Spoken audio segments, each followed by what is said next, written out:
வணக்கம். tamilmovies.comல இப்போ நம்ம கூட பெங்களூர் டேஸ் படத்தோட கேமராமேன் குகன் சார் இருக்காங்க. எப்படி இருக்கீங்க சார்? நான் fine. Hi, nice to meet you all. உங்கள் எல்லாருமே வந்து ரொம்ப அமைதி, இது மாதிரி சார் பேசவே மாட்டார், ரொம்ப அமைதி. பட் ஒர்க்கில் அது அந்த அந்த நீ இயல்பாகவே இப்படி தானா இல்லை ஒர்க்கில் மட்டும்தான் அப்படி? இல்லை, எனக்கு இயல்பாகவே நான் வந்து கொஞ்சம் சைலண்ட் பர்சன் தான். இந்த பெங்களூர் டேஸில் பார்த்தீங்கன்னா நிறைய ஸ்டார் காஸ்ட் இருக்காங்க. இப்போ இந்த அளவுக்கு ஸ்டார் காஸ்ட் வந்து ஒர்க் பண்ணுறது சாதாரண விஷயம் கிடையாது. பிகாஸ் எல்லா ஸ்டாருமே ஒரு இதில் கன்ஃபார்மாக மீட் பண்ணி ஆகணும். அந்த எக்ஸ்பீரியன்ஸ் எப்படி இருக்குது? இல்லை, எங்களுக்கு வந்து ஃபஸ்ட் டே எங்களுக்குள்ளே இருந்த ஐஸ் பிரேக் ஆகிடுச்சு. அவ்வளோதான். முதல் நாள் மீட் பண்ண உடனே யாருமே வந்து தனியாக போய் மூடியாக உட்கார ஆட்களோ இல்லை அந்த மாதிரி யாருமே கிடையாது.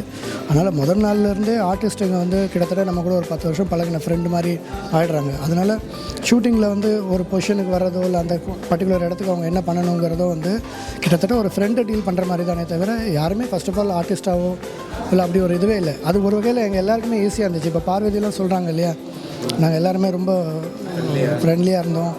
ஒர்க் பண்ணுறதே தெரியாத அளவுக்கு ஒர்க் பண்ணுன்றது அந்த ஆம்பியன்ஸ் சூப்பராக இருந்துச்சு க்ரியேட் பண்ணுறது. பெங்களூர் டேஸ்க்கு ஏதாவது ஸ்பெஷல் தீம் மாதிரியோ இல்லைனா ஓவரால் ஒரு டோன் மாதிரி ஏதாவது ட்ரை பண்ணியிருக்கீங்களா? இல்லைனா ரெகுலராக அந்த ஸ்டோரிக்கு ஏற்ற மாதிரிலாம் பண்ணிருக்கீங்க? இல்லை, பெங்களூர் டேஸு ஜென்ரலாகவே எனக்கு வந்து என்னென்னா ரொம்ப நாளைக்கு அப்புறம் ஒரு காஸ்டியூம் ட்ராமா, ஒரு கலர்ஸு எல்லாமே ட்ரை பண்ணுறதுக்கான இடமா தெரிஞ்சுது. அண்ட் முக்கியமாக ஒரு அர்பன் இவங்களை பற்றின ஸ்டைலில் பேசுகிற படமாக இருந்துச்சு. ஸோ எனக்கு வந்து கலர்ஸ் ஆகட்டும் அல்லது இன்றைக்கி டிஜிட்டலில் நம்ம போயிட்டுருக்கிற படங்களில் டிஜிட்டல் நமக்கு பண்ணக்கூடிய வாய்ப்புகளும் அதோட இன்றைக்கி உலகத்தில் என்ன நடந்துக்கிட்டு இருக்குது அது எல்லாத்தையுமே கிட்டத்தட்ட ஒரு கொலாபரேட் பண்ணி பார்க்குறதுக்கான சந்தர்ப்பம் கிடச்சிது. இப்போலாம் பார்த்தீங்கன்னா இந்த ட்ரோன் இந்த மாதிரி நிறைய டெக்னாலஜி யூஸ் பண்ணி நிறைய ஷார்ட்ஸ் பண்ணுறாங்க. இதில் நீங்கள் அந்த மாதிரி ஏதாவது புதுசாக ஏதாவது யூஸ் பண்ணுவீங்களா? இல்லை, இந்த இந்த படமே வந்து அந்த மாதிரி ஒரு ட்ரோனுக்கோ இல்லை அதுக்கெல்லாம் கொஞ்சம் வாய்ப்பு கம்மி. இருந்தாலும் ட்ரோனில் வந்து ஆர்யாவோட ஒரு ஆக்ஷன் சீக்வன்ஸ் ஒன்று பண்ணியிருக்கிறோம் படத்தோட பிகினிங்கில். ஆர்யா வந்து இந்த படத்தில் வந்து ரொம்ப மயிர்கூச்சரியும் இடங்களில் போய் செல்ஃபி எடுக்கிறவர், அவர் தன்னோட செல்ஃபி எடுத்துக்கிறவர். அந்த மாதிரி வேர்ல்டில் நிறைய பேர் இருக்காங்க.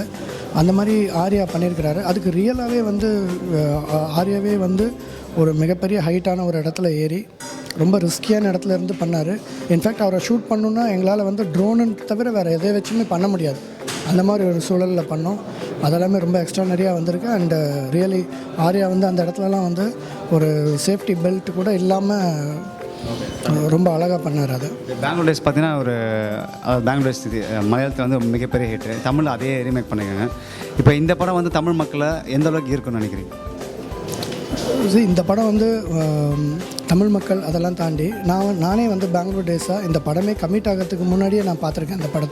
இந்த படம் நான் பண்ண போகிறேன்னு கூட தெரியாது, பார்த்துருக்கேன். எனக்கு ரொம்ப பிடிச்சிருந்துச்சு அந்த படம். ஏன்னா கிட்டத்தட்ட சென்சிபிலிட்டிஸ் பொறுத்த வரைக்கும் நம்ம எல்லாரும் கிட்டத்தட்ட சேம் தான். அந்த வகையில் பல இடங்களில் வந்து கண்கலங்க வச்ச படம் தான் அது. ஸோ தமிழ்லேயும் அதே இதோட தான் வந்திருக்கு. ரொம்ப நல்லா, ரொம்ப நன்றி. நாங்கள் ரொம்ப எதிர்பார்க்குறோம் இந்த படத்தை பார்க்குறதுக்கு. I hope wish you all the best. Thank you sir. Thank you sir.